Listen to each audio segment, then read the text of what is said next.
Hello नमस्कार दोस्तों, मैं हूं राजीव और आप देख रहे हैं झारखंड अपडेट। दोस्तों चलिए शुरू करते हैं आज के इस सेशन को। दोस्तों आज के इस सेशन में हम झारखंड करंट अफेयर्स देखने वाले हैं और झारखंड करंट अफेयर्स में हम लोग इम्पॉर्टेंट क्वेश्चंस को देखेंगे डिस्क्रिप्शन के साथ। और इसमें हम लोग 5 इम्पॉर्टेंट झारखंड से रिलेटेड जो करंट अफेयर्स हाल के दिनों में बने हैं उसे हम देखेंगे डिटेल में। वन लाइनर्स के फॉर्म में हम लोग 15-20 क्वेश्चंस को करीब रिवाइज भी करेंगे, जैसा कि हम लोग हर दिन करते हैं। और सेशन में एक अभ्यास प्रश्न भी होगा आपके लिए, जिसका जवाब जैसा कि आप हमेशा देते रहते हैं आप अवश्य दें। इसके उत्तर को और व्याख्या को हम लोग नेक्स्ट सेशन में देखेंगे। और एक सप्ताह तक ये अभी मैं नहीं कर पाऊँगा समय अभाव के कारण, फिर हम लोग जल्दी इसे शुरू करेंगे जो ट्रेडिशनल जीके हम लोग साथ में देखते हैं। दोस्तों इसका पीडीएफ मैं आपको बहुत जल्द अवेलेबल करा दूंगा मेरे टेलीग्राम चैनल पे, जिसका लिंक आपको डिस्क्रिप्शन में मिल जाएगा। अगर आपने ज्वाइन नहीं किया है तो ज्वाइन कर लीजिए। तो चलिए शुरुआत कर लेते हैं इस सेशन को और शुरुआत करते हैं पिछले वीडियो के अभ्यास प्रश्न से। और यह अभ्यास प्रश्न था, झारखंड के किस जिले में राज्य की पहली महिला लाइब्रेरी का शुभारंभ किया गया है? Option A Gumla, option B Ranchi, option C Lohardaga अथवा ऑप्शन डी पलामू। दोस्तों झारखंड का पहला महिलाओं के लिए लाइब्रेरी खोली गई है और यह लाइब्रेरी जो है वो गुमला में खोली गई है, यानी राज्य का पहला महिला लाइब्रेरी होगा जो गुमला में खुला है। इसका शुभारंभ किया गया है। आपको बता दें कि 3 जुलाई 2023 को झारखंड के वित्त मंत्री के द्वारा इस महिला लाइब्रेरी का उद्घाटन किया गया था।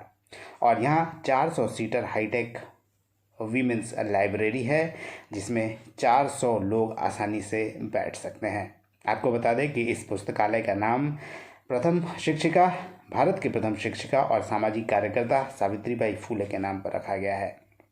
और प्रतियोगिता परीक्षा के लिए तैयारी करने वाले छात्रों के, खासकर छात्राओं के लिए ये काफ़ी उपयोगी होगा, क्योंकि यहाँ सभी बुनियादी सुविधाएं इस पुस्तकालय में उपलब्ध होंगी महिलाओं के लिए, यानी बालिकाओं के लिए। यहाँ हजारों किताबें उपलब्ध होंगी और किसी भी प्रकार की प्रतियोगिता परीक्षा की अगर आप तैयारी कर रहे हैं तो इस पुस्तकालय से आपको काफ़ी लाभ होगा। आपको बता दें कि हाईटेक वीमेंस लाइब्रेरी का निर्माण महिलाओं के सम्मान के लिए किया गया है, जिसमें महिलाएं और छात्राएं बिना किसी झिझक के शांतिपूर्ण माहौल में आकर अपनी पढ़ाई कर सकते हैं। ये तो दोस्तों पिछले वीडियो का अभ्यास प्रश्न और व्याख्या के साथ इसका उत्तर। आइए अब नए प्रश्नों को हम लोग देख लेते हैं जो झारखंड करंट अफेयर से रिलेटेड है। इसके तहत पहला प्रश्न है, मिड डे मील में झारखंड के बच्चों को किस दिन मध्याह्न भोजन के अतिरिक्त रागी का हलवा यानी मड़ुआ का हलवा और रागी का लड्डू दिया जाना निश्चित किया गया है? ऑप्शन ए प्रत्येक बुधवार को, ऑप्शन बी प्रत्येक बृहस्पतिवार को, ऑप्शन सी प्रत्येक शुक्रवार को अथवा ऑप्शन डी प्रत्येक शनिवार को। दोस्तों इसका सही उत्तर है प्रत्येक बुधवार को यह निर्णय लिया गया है, यानी बच्चों को प्रत्येक बुधवार को मध्याह्न भोजन के साथ रागी का हलवा और लड्डू बच्चों को प्रदान किया जाएगा, यानी ऑप्शन ए इसका सही उत्तर है।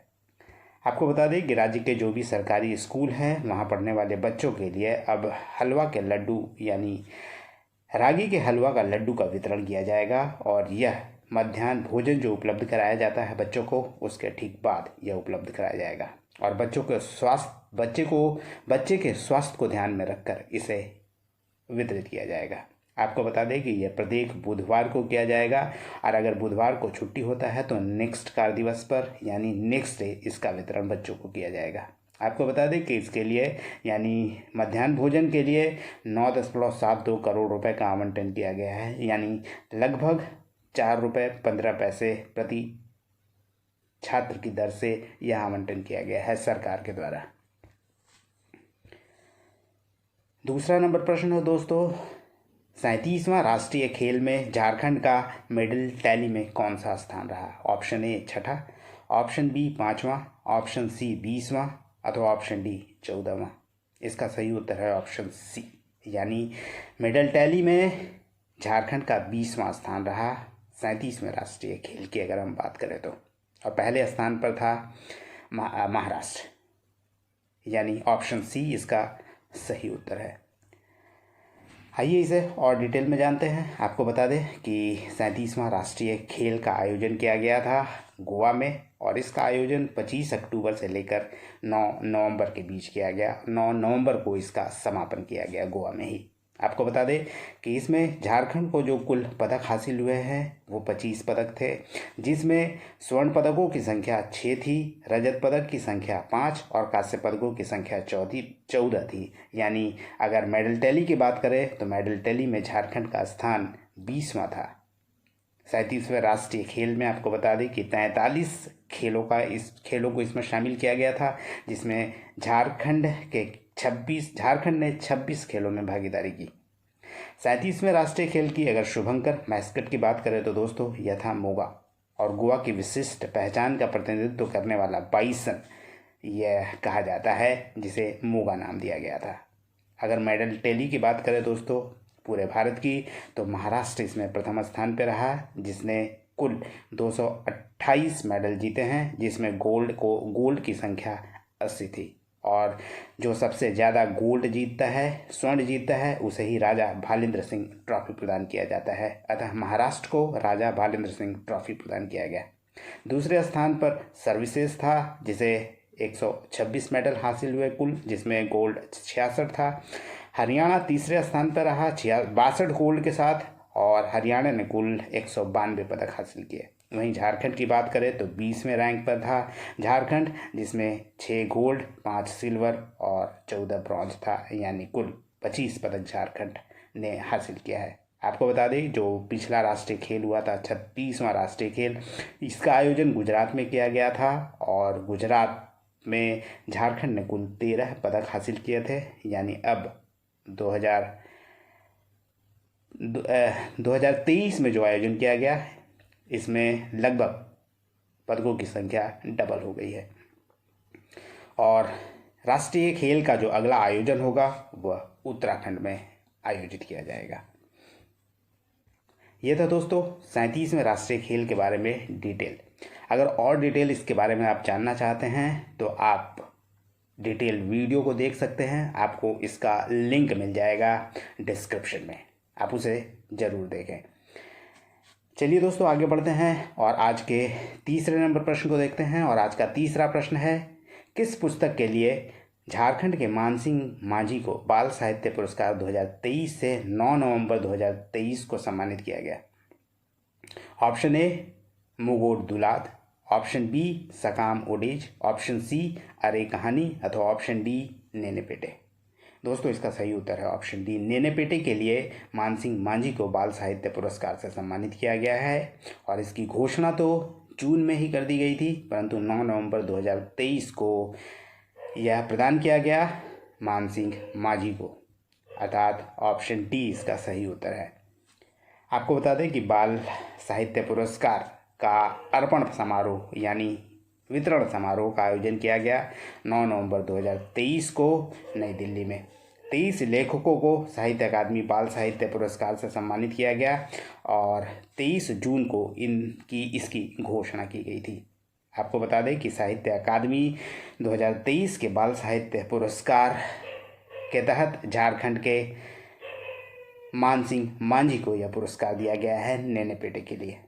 और मानसिंह मांझी जो कि संथाली भाषा में लिखते हैं, और यह पुस्तक भी उनकी संथाली भाषा में ही है, और यह बच्चों की एक लघु कहानी है यानी शॉर्ट स्टोरी है, जिसके लिए उन्हें बाल साहित्य पुरस्कार से सम्मानित किया गया। और यह पुस्तक यानी नेनेपेटे 2018 में प्रकाशित की गई थी। चलिए आगे बढ़ते हैं और देखते हैं अगले नंबर प्रश्न को। और यह प्रश्न है, 15 नवंबर 2023 को प्रधानमंत्री नरेंद्र मोदी झारखंड में किस विभूति के जन्म स्थल पर पधार रहे हैं? Option A Sidho Kanhu, option B Birsa Munda, option C Nilambar Pitambar, अथवा ऑप्शन डी पोटोहो। इसका सही उत्तर है दोस्तों ऑप्शन बी, बिरसा मुंडा के गांव उलिहातू में पधार रहे हैं प्रधानमंत्री 15 नवंबर को, यानी जनजातीय गौरव दिवस के अवसर पर।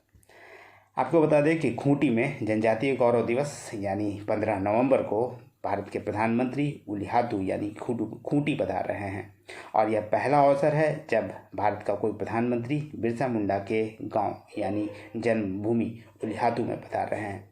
प्रधानमंत्री बिरसा मुंडा की जयंती के मौके पर उन्हें वे श्रद्धांजलि देंगे और वंशजों व परिवार के सदस्यों से मुलाकात करेंगे और साथ ही खूंटी के बिरसा कॉलेज के फुटबॉल मैदान में उनका कार्यक्रम भी आयोजित किया गया है। 5वां नंबर प्रश्न है, लियोपोल्डो गिरेली निम्नलिखित में से किस पद पर हैं जिन्हें राज्य सरकार ने राज्य अतिथि का दर्जा दिया है? ऑप्शन ए भारत में इंग्लैंड के राजदूत, ऑप्शन बी भारत में पोप के राजदूत, ऑप्शन सी भारत में इटली के राजदूत अथवा ऑप्शन डी भारत में अमेरिका के राजदूत। इसका सही उत्तर है दोस्तों ऑप्शन बी, भारत में पोप के राजदूत हैं जो झारखंड दौरा पर थे और झारखंड सरकार ने उन्हें विशेष अतिथि का दर्जा दिया था यानी राज्य अतिथि का दर्जा दिया था। आइए इसके बारे में भी हम लोग डिटेल में जानते हैं। लियोपाल्डी गिरेली 6 नवंबर 2023 को झारखंड की 2 दिवसीय यात्रा पर थे और राज्य सरकार ने भारत में पोप के राजदूत लियोपोल्डो गिरेली को राज्य अतिथि घोषित किया था। आपको बता दें कि बिरसा मुंडा एयरपोर्ट पर भारत में पोप के दूत लियोपोल्डो गिरेली की झारखंड के मुख्यमंत्री और उनकी पत्नी कल्पना सोरेन से भी मुलाकात हुई थी। गिरेली 6 नवंबर को झारखंड दौरे पर रांची आए थे और उनका 2 दिवसीय यहाँ कार्यक्रम था। 13 मार्च 2021 को पोप फ्रांसिस ने आर्कबिशप लियोपोल्डो गिरेली को भारत का धार्मिक राजदूत के रूप में नामित किया था। तब से अभी तक वे भारत में पोप के राजदूत हैं। दोस्तों आइए आगे बढ़ते हैं और अब वन लाइनर्स के फॉर्म में हम लोग कुछ प्रश्नों को रिवाइज कर लेते हैं और इसके तहत पहला प्रश्न है, सुरक्षित बचपन सुरक्षित भारत अभियान की शुरुआत किस उद्देश्य से हजारीबाग जिले में की गई? इसका उत्तर है बाल विवाह जैसी सामाजिक बुराई को समाप्त करने के उद्देश्य से सुरक्षित बचपन सुरक्षित भारत अभियान की शुरुआत हजारीबाग में की गई थी। दूसरा प्रश्न है, झारखंड में मुख्यमंत्री गंभीर बीमारी उपचार योजना के तहत 5 लाख की राशि के स्थान पर राशि को बढ़ाकर अब कितने करने के प्रस्ताव को स्वीकृति प्रदान कर दी गई है? इसका उत्तर है 10 लाख रुपए, यानी मुख्यमंत्री गंभीर बीमारी उपचार योजना के तहत अब राशि को दुगना कर दिया गया है।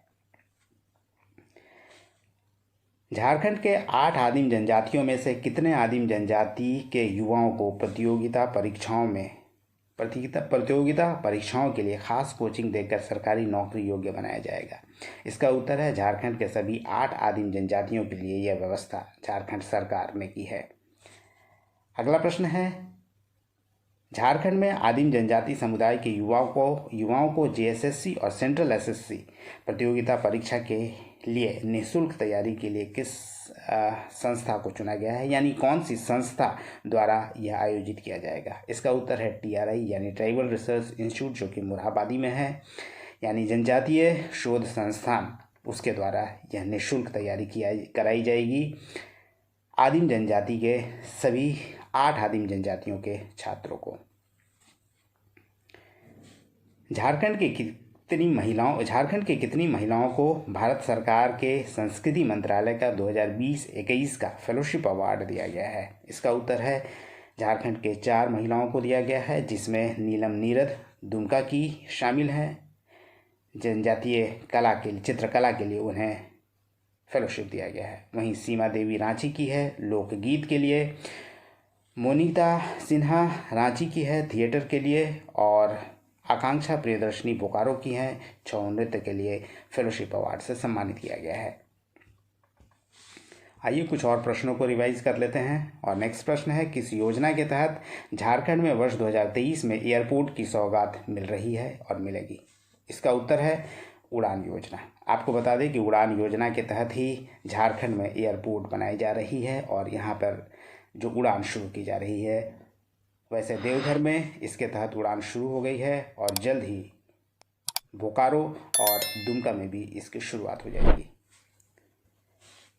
आंगनबाड़ी कार्यकर्ताओं को स्मार्टफोन देने का उद्देश्य क्या है? आपको बता दें कि आंगनबाड़ी कार्यकर्ताओं को आधुनिक सूचना तंत्र से जोड़ना इसका मुख्य उद्देश्य है, क्योंकि आंगनबाड़ी कार्यकर्ताओं की संख्या वर्तमान में झारखंड में लगभग 38,000 है।